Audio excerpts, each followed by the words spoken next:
Hello student, good evening everyone and welcome back on my YouTube channel Bharat foundation classes. Student, last class में हम लोगों ने बहुत कुछ देखा, मतलब सॉल्यूशन को देखा, मतलब उसके पहले सॉल्यूशन देख लिया था, सस्पेंशन देख लिया था, और लास्ट क्लास में हम लोगों ने कोलाइड को देखा और सैचुरेटेड सॉल्यूशन और अनसैचुरेटेड सॉल्यूशन में क्या डिफरेंस है, क्या अंतर है, वो हम लोगों ने देखा। स्टूडेंट, आज हम लोग स्टार्ट करने वाले हैं सॉल्युबिलिटी, और आज की क्लास बहुत ज़्यादा लंबी नहीं होगा। सॉल्युबिलिटी है और जो चेंजेज होता है, ठीक है ना, एक फिजिकल चेंज और एक केमिकल चेंज, और उसके एग्जांपल्स को देखेंगे और आज की कहानी खत्म। स्टूडेंट, आइए स्टार्ट करते हैं। तो स्टूडेंट, हमारा जो आज का टॉपिक है वो क्या है? सॉल्युबिलिटी। सॉल्युबिलिटी सॉल्युबिलिटी का मतलब स्टूडेंट वर्ड से ही पता चल रहा होगा कि इसमें कुछ ना कुछ क्या होगा, सॉल्युबल होगा। सॉल्युबल क्या होता है? सॉल्यूट होता है। किसमें सॉल्युबल होता है? सॉल्वेंट में सॉल्युबल होता है, ठीक है। तो स्टूडेंट, सॉल्वेंट में या फिर किसी वाटर में, ठीक है ना, वाटर मीडियम की हम लोग जनरली यूज करेंगे इस लेवल पे, ठीक है। सॉल्युबिलिटी क्या बनेगा स्टूडेंट? अमाउंट नहीं स्टूडेंट, यहाँ पे होगा मैक्सिमम अमाउंट, जो एक तरह का हम लोग कह सकते हैं, क्या बोलते हैं उसको, सैचुरेटेड सॉल्यूशन। उसी का डेफिनेशन यहाँ पे होगा maximum amount of solute that can be dissolved in 100 gram of solvent, या फिर इसको वाटर ले लेते हैं, ठीक है ना, water at that temperature.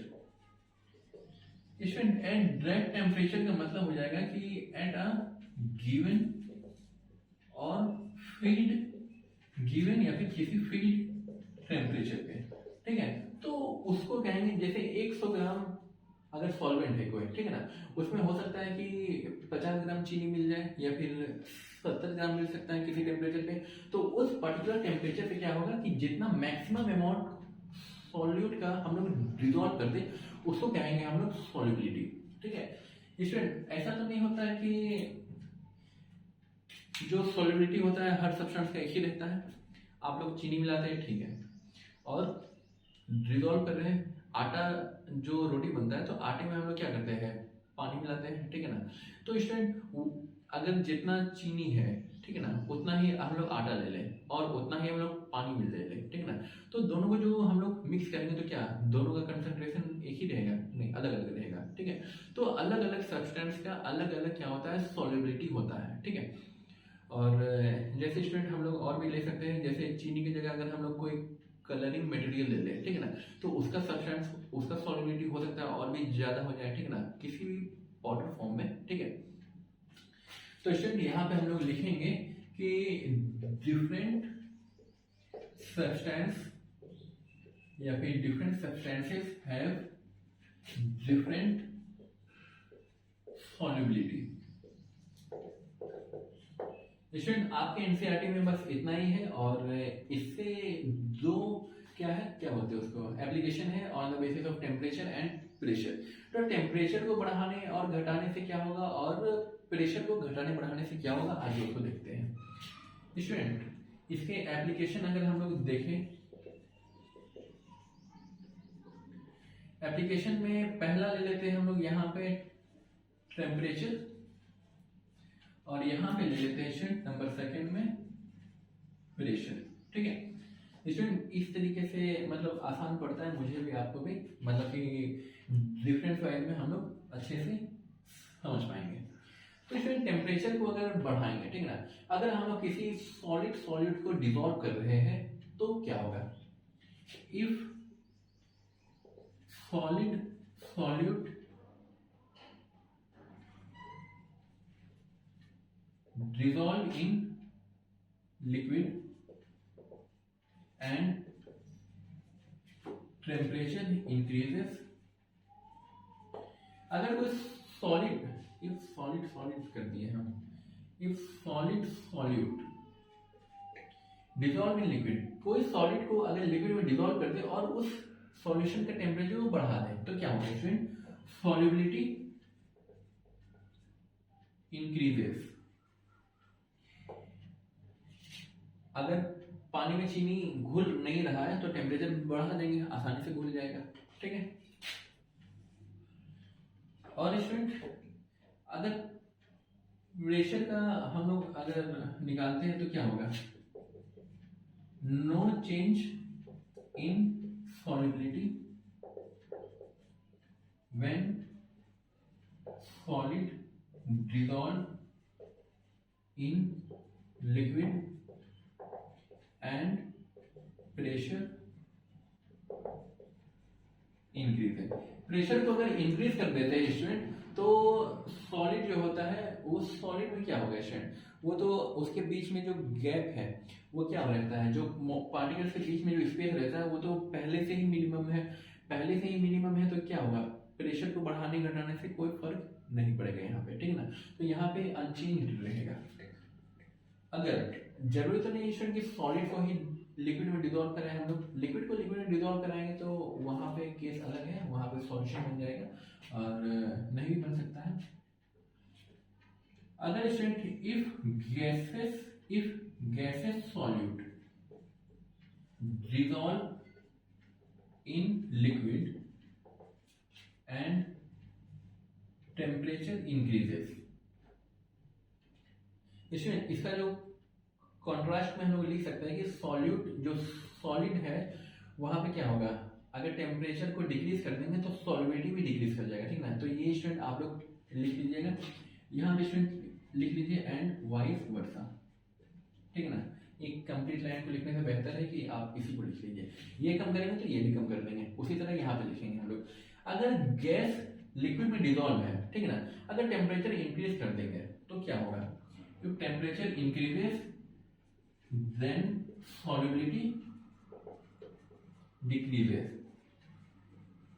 and vice versa।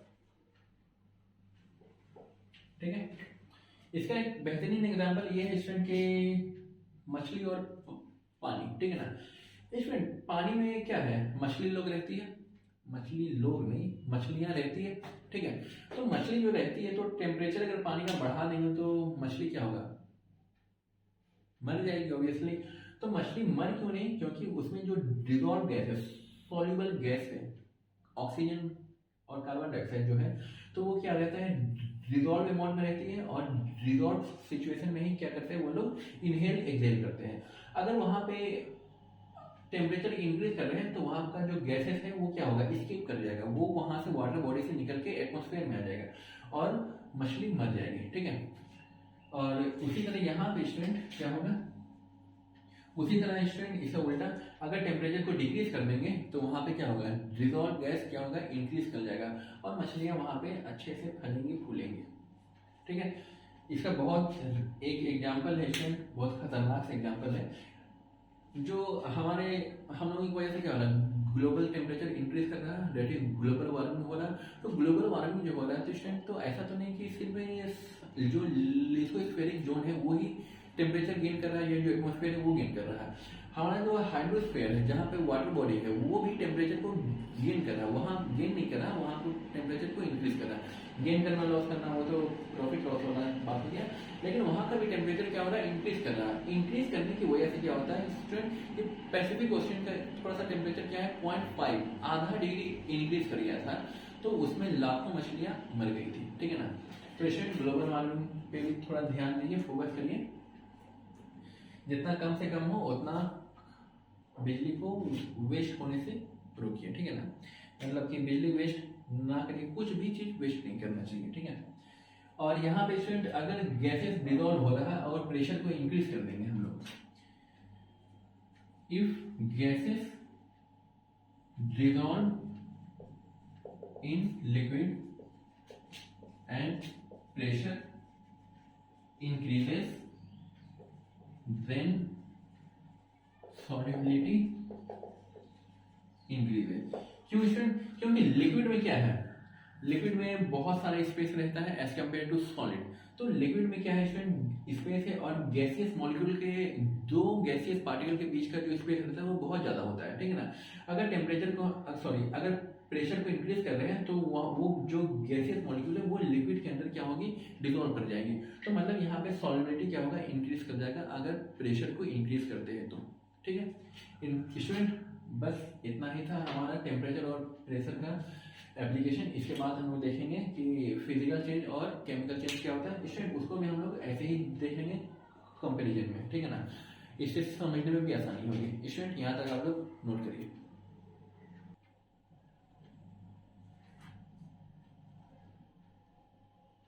Student यहाँ तक लिख लिया, इसको लग कर रहे हैं। ठीक है,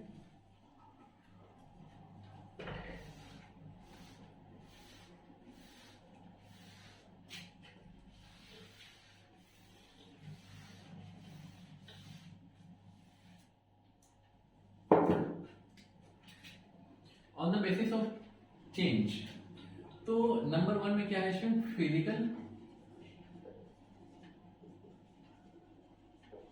चेंज, और नंबर 2 में है स्टूडेंट सम केमिकल चेंज,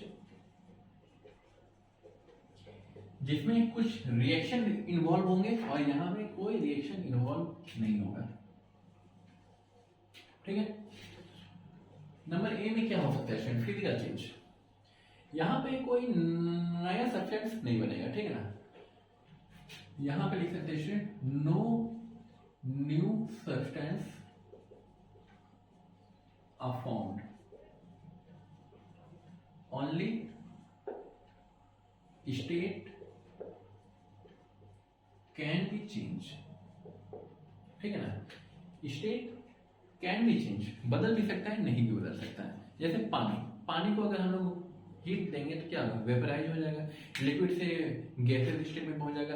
अगर वही पानी को हम लोग अगर फ्रीज कर देंगे तो आइस में बन जाएगा, मतलब जो लिक्विड है वो सॉलिड में कन्वर्ट हो गया। ठीक है ना, तो यहाँ पे तो क्या हो रहा है, स्टेट ऑफ चेंज हो रहा है, स्टेट चेंज हो रहा है। लेकिन वही चीज अगर हम लोग स्टूडेंट करेंगे कि चौक है उसको 2 पार्ट में ब्रेक कर देंगे, तो दोनों पार्ट में जो ब्रेक कर दिए तो वो चौक ही रहेगा, सॉलिड है सॉलिड में ही रहेगा।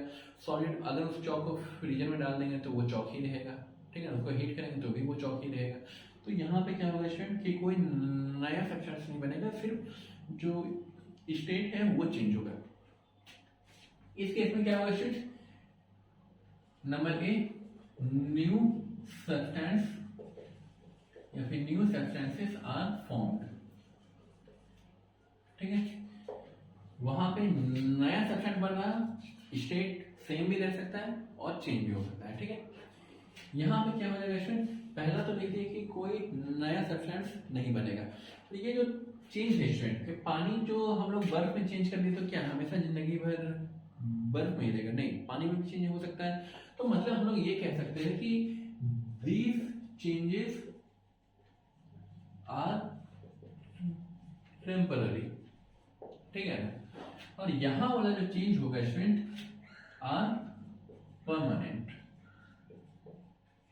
ठीक है, अगर दूध है स्टूडेंट, उसमें अगर हम लोग लैक्टिक क्या बोलते हैं उसको, अगर उसमें हम लोग दही जोरन दे देते हैं तो क्या होगा, वो दही में चेंज हो जाएगा, दूध दही में चेंज हो गया, लेकिन वो दही से दूध वापस नहीं बना सकते। ठीक है ना, हाँ कुछ लोग कहेंगे कि बना सकते हैं, तो बिल्कुल बना सकते हैं। पपीते का जो रस होता है, जो मिल्की वाइट जो निकलता है, उसको डाल करके हम लोग दूध को बना सकते हैं, लेकिन वो दूध पीने लायक नहीं होगा। ठीक है ना, इसीलिए हम लोग क्या बोलते हैं, वो केमिकल चेंज है। ठीक है ना, पहले दूध पीने लायक था, उसको हम लोग दही बना दिए, दही से फिर से दूध में अगर कन्वर्ट कर देंगे तो वो दूध पीने लायक नहीं रहेगा। ठीक है ना, इसीलिए हम लोग उसको केमिकल चेंज में रखते हैं और उसको इरिवर्सिबल भी कह सकते हैं। ठीक है ना, यहाँ पे क्या होता है स्टूडेंट कि अगर ये टेम्परेरी है, मतलब कि है कि ये थोड़े समय के लिए ही क्या होता है, अपना स्टेट चेंज करता है, या फिर कोई सब्सटेंस में मतलब अपना स्टेट चेंज कर रहा है, तो दीज चेंजेस आर रिवर्सिबल हम लोग लिख सकते हैं। वापस से रिवर्स किया जा सकता है, आगे गया है तो पीछे आ सकता है, लेकिन यहां पे क्या होगा स्टूडेंट, आर इरिवर्सिबल। ठीक है, वो वापस से पीछे नहीं आएगा। अगर इस ब्लैक बोर्ड को जला दे हम, ठीक है ना, फॉर एग्जाम्पल जलाएंगे नहीं तो क्या वापस से हमको राख से ब्लैक बोर्ड मिल जाएगा, नहीं मिलेगा। लेकिन ये क्या है स्टूडेंट, ये मार्कर से बना है, इसको रब कर सकते हैं। ठीक है ना, रब कर देंगे तो फिर से हम उसको लिख देंगे।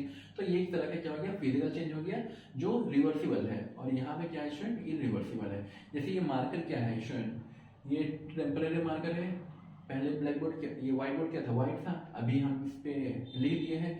अगर यही परमानेंट मार्कर रहता, ठीक है ना, तो इसको लिख देते तो उसको वापस से मिटा नहीं सकते थे, ठीक है।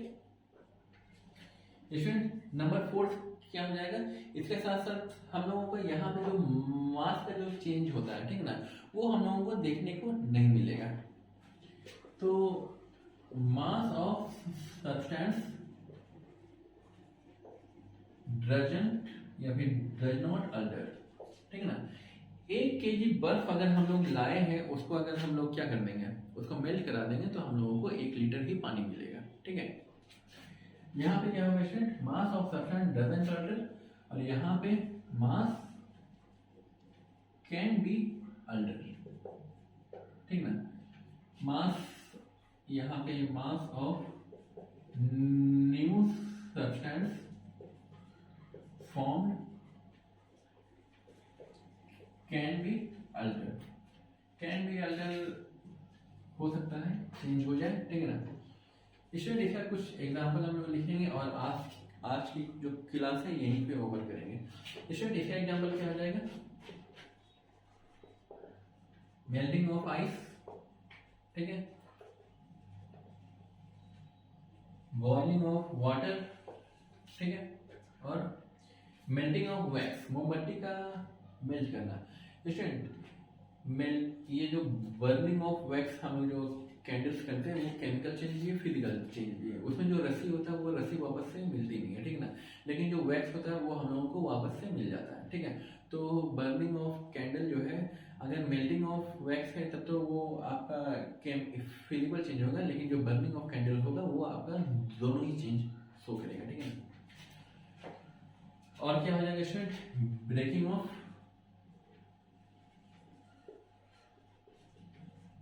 ग्लास। अगर एक ग्लास है, ठीक है, कांच का कोई भी चीज है, यूटेंसिल है, उसको अगर हम फोड़ देते हैं तो क्या होगा, वापस से हम लोगों को कांच मिल जाएगा, ठीक है ना। कांच क्या है स्टूडेंट, सुपर कूल्ड लिक्विड कहते हैं इसको, ठीक है ना। ये आप लोग हायर क्लासेस में देखिएगा। और स्टूडेंट ग्लोइंग ऑफ बल्ब, ठीक है, और भी एग्जाम्पल है, जैसे स्टूडेंट यहाँ पे ट्यूबलाइट क्या है, जल रहा है, ठीक है ना, इसको ऑफ कर देंगे तो क्या होगा, कुछ नहीं, ये फिजिकल चेंज है। इसको वापस से हम लोग ऑन कर देंगे स्विच तो ये जलने लगेगा। तो स्टूडेंट ये रहा इसका एग्जाम्पल, दैट इज आपका फिजिकल चेंज। और यहाँ पे एग्जाम्पल क्या आ जाएगा स्टूडेंट, बर्निंग ऑफ पेपर, ठीक है, पेपर को जला दिए, राख बन गया, उस राख से वापस से पेपर नहीं आ सकता है, ठीक है। और दूसरा क्या हो जाएगा स्टूडेंट, बर्निंग ऑफ पेपर, क्या बोलते हैं, जंग लग जाना, मतलब रस्टिंग, रस्टिंग ऑफ आयरन, ठीक है ना। स्टूडेंट मास जो होगा वो कम हो जाता है, ठीक है ना। रस्टिंग में क्या होता है, पहले क्या था, छड़ बहुत भारी होता था, ठीक है ना, जैसे जैसे वो जंग लगा वो हल्का हो गया, ठीक है ना। तो रस्टिंग ऑफ आयरन क्या हो जाएगा स्टूडेंट, एक तरह का यहाँ पे फिजिकल ये केमिकल चेंज हो जाएगा, वापस से वो छड़ हम लोगों को कभी नहीं मिलेगा। और मिल्क टू कर्ड, ये भी क्या है स्टूडेंट, एक तरह का केमिकल चेंज है। दूध से हम लोगों को दही मिल गया है, वापस से हम लोगों को दूध नहीं मिलेगा, एंड एक्सेट्रा एक्सेट्रा एक्सेट्रा, ठीक है। स्टूडेंट आप लोग यहाँ तक नोट कर लीजिए, आज की क्लास बस स्टूडेंट यहीं तक थी, और इससे रिलेटेड कुछ भी नहीं है आपके चैप्टर में। और हम लोगों का एक टॉपिक बच रहा है, सेपरेशन ऑफ मिक्सचर। मिक्सचर को हम लोग सेपरेट किस किस तरीके से कर सकते हैं, ठीक है ना स्टूडेंट, उसको हम लोग अगले क्लास में देखेंगे। आज के लिए बस इतना ही, मिलते हैं अगले क्लास में, तब तक के लिए बाय बाय। अपने फ्रेंड्स को भी स्टूडेंट ये चैनल जरूर रिकमेंड करिए।